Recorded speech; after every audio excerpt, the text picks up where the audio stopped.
Hello students, welcome to my channel. இப்போ என்ன பார்க்கணும் 11th accountancyல chapter 9ல exercise sum number 5 பார்க்குறோம். The following errors were located by the accountant before preparation of trial balance. Rectify them.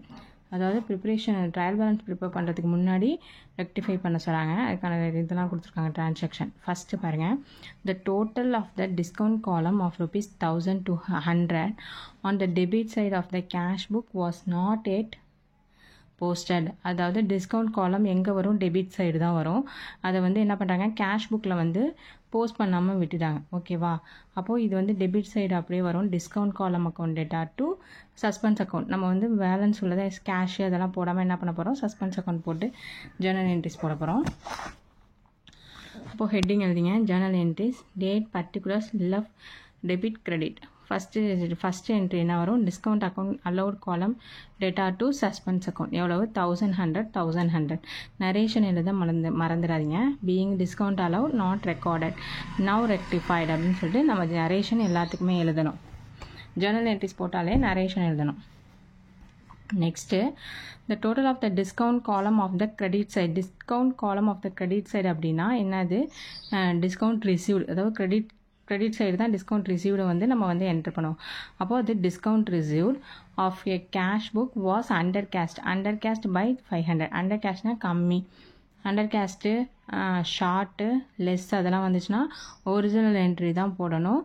Original entry இதுக்கு என்ன வரும், cash account data to discount received account அப்படி வரும்.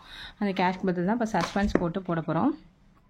அப்போது second transaction, suspense account data to discount received account. எவ்வளோ, 500. அதுக்கான narration எழுதிருங்க. Discount received account not posted now rectified. Next அடுத்த டிரான்சாக்ஷன் பாருங்கள், purchase goods from Anbu Selvan on credit 700 was posted to the debit side of his account. என்ன பண்ணிட்டாங்க, purchase பண்ணியிருக்காங்க அன்பு செல்வன்ட்டு. இப்போது இதுக்கு என்ன என்ட்ரி வரும், purchase account data to Anbu Selvan அப்படி தான் வரும். இது என்ன பண்ணிட்டாங்க, அமௌண்ட்டை அன்பு செல்வன் டு பர்ச்சேஸ்ன்னு சொல்லிட்டு என்ட்ரு பண்ணிட்டாங்க. ஓகேவா? கரெக்ட் என்ட்ரி என்ன வரணும், கிரெடிட்க்கு பர்ச்சேஸ் பண்ணால் purchase account data to Anbu Selvan வரணும்.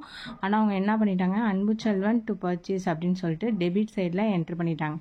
இப்போது இது என்ன பண்ணணும், கரெக்டாக நம்ம ரெக்டிஃபை பண்ண போகிறோம்.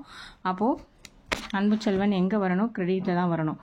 Suspense account data to Anbu Selvan account wrongly enter now rectified.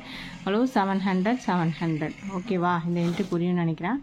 Next பாருங்கள், sale of goods to Ponmugil on credit 78 was posted to her account 87. 78 87 சொல்லிட்டு போஸ்ட் பண்ணிட்டாங்க. அப்போது ஓவர் கேஸ்ட் ஆகிருக்கு. ஓவர் கேஷ்னால் நம்ம என்ன பண்ணுவோம், ஒரிஜினல் என்ட்ரிலேருந்து ஆப்போசிட் என்ட்ரி போடுவோம். ஓகேவா? ஓவர் கேஷ்னால் ஆப்போசிட் என்ட்ரி போடுவோம். இதோட ஒரிஜினல் என்ட்ரி என்னது, சேல்ஸ் வந்து கிரெடிட்டில் தான், sales of goods to Ponmugil credit sales பண்ணியிருக்காங்க. அப்போ பொன்முகில் அக்கௌண்ட் டேட்டா டு சேல்ஸ்ன்னு வரணும். என்ன வரணும், Ponmugil account data to Ponmugil to சேல்ஸ்ன்னு போடுவோம். இதுதான் ஒரிஜினல் என்ட்ரி. இப்போ இதை ஆப்போசிட் என்ட்ரி போட போகிறோம். அப்போ sales account data to Ponmugil account அப்படின்னு சொல்லிட்டு என்ட்ரி பண்ணிடுவோம். இப்போ இந்த என்ன பண்ணுவோம், டிஃப்ரென்ஸ் 87லேருந்து -78 பண்ணிங்கன்னா ₹9 வரும். அந்த டிஃப்ரென்ஸ் அமௌண்ட்டு தான் போடணும். Next transaction, the total of sales return book was 550 was posted twice. என்ன பண்ணிட்டாங்க, 2 தடவை வந்து என்ட்ரு பண்ணிட்டாங்க. அப்போது நம்ம என்ன பண்ணணும், ஒரு இதை கேன்சல் பண்ணால் அப்படியே ஆப்போசிட்டாக போட வேண்டியதான். சேல்ஸ் ரிட்டர்ன் புக் எங்கே வரும், sales return account data to cash account வரும். 2 தடவை sales return account data to கேஷ்னு என்ட்ரு பண்ணிட்டாங்க. அப்போ அதை ஆப்போசிட்டாக போட்டோம்னா நமக்கு வந்து கேன்சல் ஆகிடும் ஒரு என்ட்ரி. அப்போது suspense account data to sales return account. Sales return இப்போ எங்கே வந்துடும், கிரெடிட்டில் வந்துடும். ஓகேவா? 550 என்ட்ரு பண்ணிவிட்டு நரேஷன் எழுத வேண்டியதான். ஓகேவா? இந்த சம் புரியும்னு நினைக்கிறேன். புரியும்னா கமெண்ட் செக்ஷனில் கமெண்ட் பண்ணுங்கள். தேங்க்ஸ் ஃபார் வாட்சிங்.